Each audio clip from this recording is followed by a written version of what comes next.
consider what Donna Brazile. So this is Donna Brazile, kind of, you remember, disgraced Democrat strategist extraordinaire. I guess she still is a Democrat strategist extraordinaire. She was over on ABC News over the weekend, and she had something to say to George Stephanopoulos about all this. She kind of got into it with one of the attorneys for Trump, the spokesperson for the attorneys for Trump. And by the way, you just shouldn't do that if you don't really know what you're talking about, because this girl, Sarah, she just like mopped the floor with Donna Brazile. It's pretty great. Drew, do we have the one where she's talking about, I'm not really a lawyer, but blah, blah, blah. And then she's toast. Let's watch it. I have to make a statement, because I remember Bush v. Gore as if it was yesterday. I do believe that the Supreme Court is dangling to election interference by slowing it down. I'm not a lawyer, Sarah, but I had to listen to the oral arguments the other day. And what I heard, again, was they weren't talking about the facts of the case. They were coming up with all these hypotheticals. That's election. They should go ahead and allow this trial on January 6th to go forward in the district court, and we should know the results before the election. Sarah, you are a lawyer. You were to the Justice I disagree strongly with that. The Supreme Court decides questions, not cases. That's what they're supposed to do. They take issues of national importance. I will be surprised if this is not a unanimous decision coming from the Supreme Court that holds that it's not going to be about official acts versus unofficial acts. It's going to be something more like qualified immunity, where if it is so clearly outside the bounds of presidential authority, ordering the assassination of a political rival, of course, that is not going to be immune. But don't forget, 1982, this court held that presidents were absolutely immune from civil liability. It's why they had to take this case. It's not election interference. This is actually the job of the third branch of government. Perhaps that's one element of the case, but it was remarkable how many of the conservative justices refused to address what Donald Trump did on January 6th. But you heard that from all of the justices saying this is not about Donald Trump. This is a rule that we're making for the ages. This is a rule that's going to have to apply to future presidents. You saw Justice Kagan asking many of the same hypotheticals as anyone else.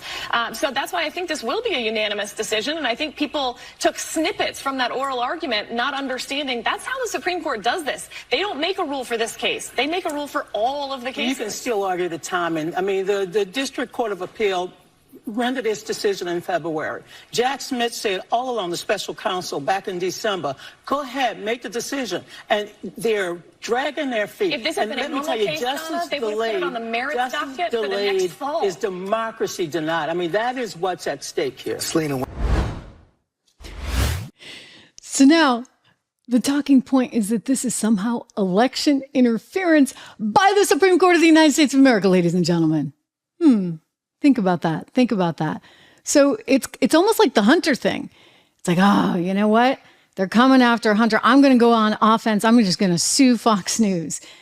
Now, instead of allowing Donald Trump to go after the Democrats for election interference because they're keeping him in court 4 out of 5 days a week instead of out campaigning, now it's, oh, the Supreme Court is engaging in election interference because they're slow on this case.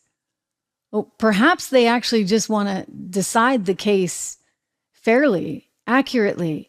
What is the pressure to decide it right now if you're actually deciding something for many, many years to come? Well, because they don't want Donald Trump running, period. End of story, right? Full stop. Well, Jack Smith and Fannie Willis and Letitia James and Alvin Bragg, they all could have brought their cases way back when. Like 2 years ago, 2.5 years ago? No, but they also chose a very specific time and place to be bringing these cases just as we head into the prime election season. So when Donald Trump talks about election interference, I actually think he has a leg to stand on. When Donna Brazile talks about election interference to the Supreme Court of the United States of America, I mean, that just makes me want to throw up. What kind of patriot is she? And now you're going to throw the Supreme Court of the United States under the bus for your own political reasons? Unacceptable. But this is what they're doing. This is what they're doing. I mean, she's just so shocked that she had to go out and buy a National Enquirer this week. Watch her here.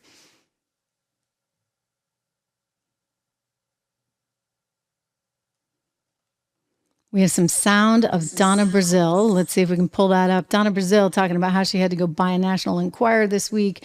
It is how she's just so shocked that we're even talking about a guy that's in jail.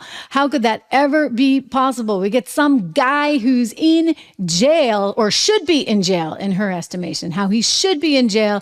And you know what? That's, I guess, perhaps Drew is just working on getting it. There we go. Okay, he's going to have it for you in just a second. But in other words, Donna's like, I can't believe this. She's so incredulous about the whole thing. My gosh, this person who really should be in jail, blah, blah, blah, blah, blah.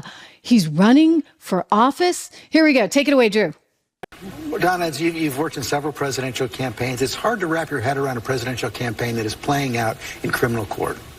George, I've never been here before, and I never thought in the years, almost 30 years that I worked in presidential politics and campaigns, that I would ever have to figure out some talking points when your opponent, in the case of Donald Trump, is sitting in court all day and not on a campaign trail. So you have very little to react from. And what I see coming from what I often refer to as the messaging points from the Democrats is, hey, go ahead and point out what Joe Biden is doing for the American people, how he's lifting people out of poverty, how he's providing jobs, getting industries back on their feet, and don't get into the salacious, lurid details of this court case. And that's been great. You know, I went out and bought a National Enquirer because I thought Catch and Kill was about, you know, trapping a mouse in the house or figuring out if there are rats around you. I never thought it was about burying stories. There's so much legalese in all of this that I think it's just passing over everyone's head.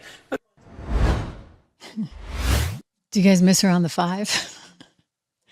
I guarantee you Gutfeld doesn't. Anyway, look, she can be funny. She can be funny at times, but don't forget sort of the direction that she's coming from.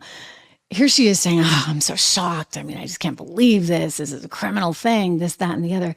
They've made it that way. Okay, let's be very clear. They have made it that way. And they have chosen for these cases to be coming forward at this point in time for a very specific reason, because they are actually, in my estimation anyway, really trying to interfere with this election. And it's wrong. And it's un-American. It's not who we are. And no matter how much they try, what's amazing about it all is, again, Donald Trump still leads in the polls.